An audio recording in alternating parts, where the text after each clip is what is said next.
What's up, everybody? Welcome back to another highly combustible reaction. We're going to be jumping into something. Stephen Hawking's inspiring message to humanity. It can be done. It's over on Inspire X from Eternal Explorer. We're going to jump into it. We're going to check it out. I have to admit, and then it's very disappointing to me now to admit it. I never paid Stephen Hawking any mind. I knew who he was, but if I ever saw him on the TV or something like that, his condition honestly hurt me to see somebody like that. It always seemed like that would be such a horrible way to live. It always seemed like to me oh, he looks like he's in excruciating pain. That's not something that like I don't ever want to see somebody in a condition like that. I don't ever want to see somebody.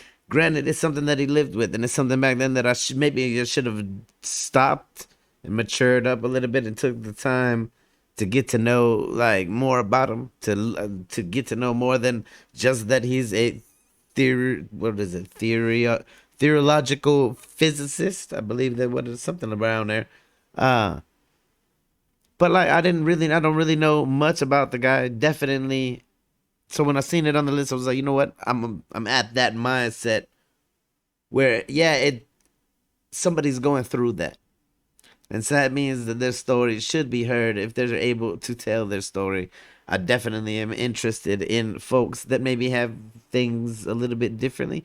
And I've heard from a lot of people that the man was a damn genius, brilliance. So let's jump in. Let's see what his inspiring message was to humanity. I'm sitting over here disappointed as hell in myself. It gets me kind of choked up. That's what happened. When I seen him, I didn't like to see somebody in that. It looked to me like pain. I didn't want to see somebody like that all the time. So I never paid attention. But let's jump in. Now that we're older, we're more mature, and we're paying attention. And let's see what this great mind left behind for us.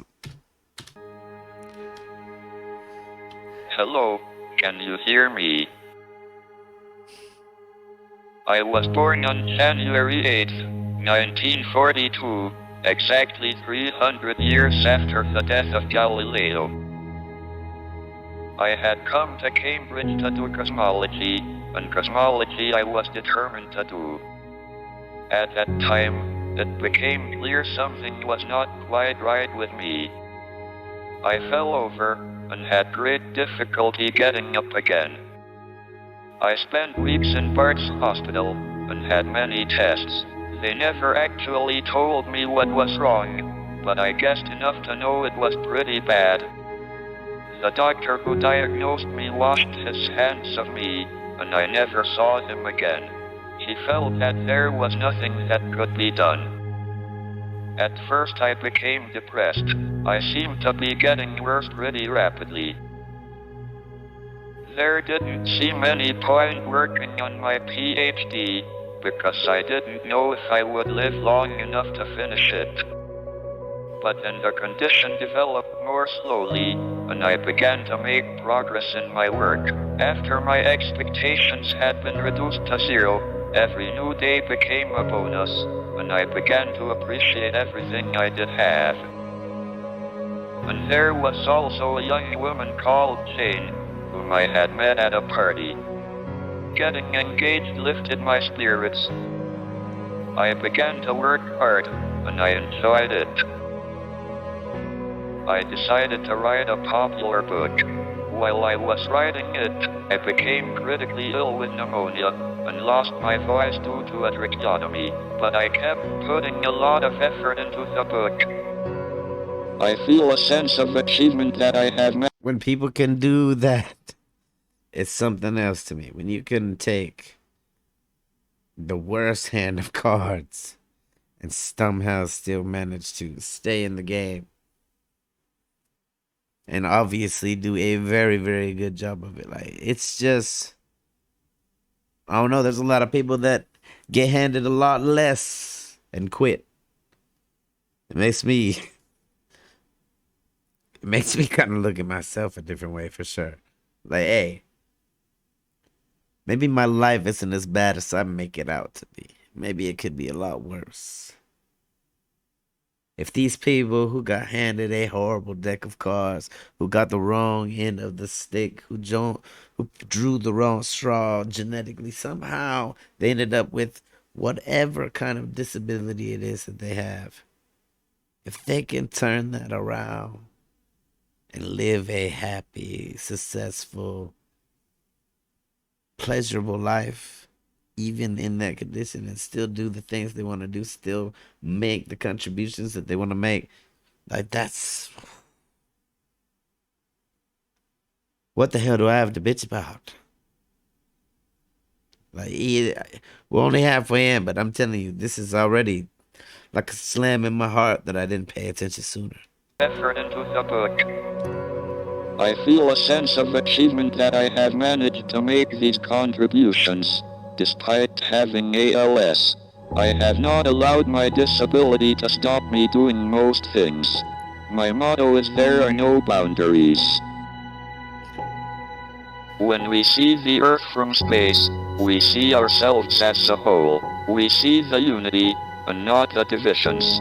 We are here together, and we need to live together, with tolerance and respect. We are all time travelers, journeying together into the future. But there are other challenges, other big questions which must be answered.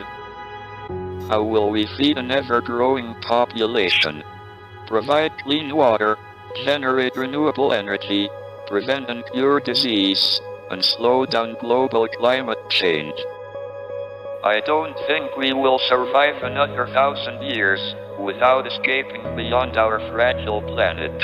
We must also continue to go into space for the future of humanity. We will better understand our place in the universe. So remember to look up at the stars and not down at your feet.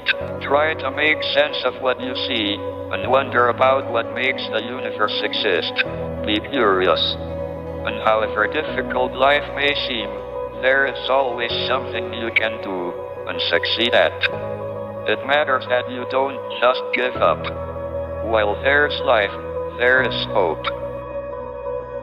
Seize the moment. Act now. Be brave, be determined, overcome the odds. It can be done.